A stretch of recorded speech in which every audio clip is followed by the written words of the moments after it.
Dead on arrival ang sarong motorista, makalis na makasalpok sa kasabat na pampasaherong van ang pigmamaneho kaining motorsiklo sa barangay San Jose Malilipot, Albay, alas 7 ng banggi ka nakaaging Domingo, Enero 19. Pigbisto ang nagada na rider na si Adrian Bubiles, 30 anyos, asin residente ka na unambita na barangay. Basado sa investigasyon, halit sa syudad ni Legazpi, Pasiring, Kota sa Tabaco City ang biktima, alagad nag-overtake ini sa sarong pampasaherong jeep na nauli sa pagkakasalpok niya sa kasabat na van na pigmamaneho ni Harrison Mohos, 54 anyos, residente kan barangay San Vicente, Tabaco City. Tulos man na ipigdalagan sa hospital ang duwang driver, alaga dahil na maswerte pang mabuhay si Adrian.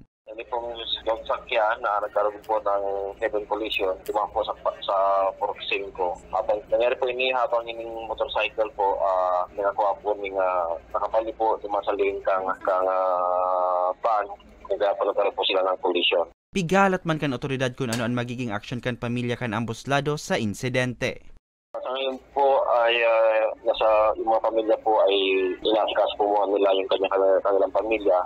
Outside po yung sa motor po ay inasikaso muna yung pagpalitin ng kanilang kamag-anak, and while di ka naman po sa van ay nakakotay pa po.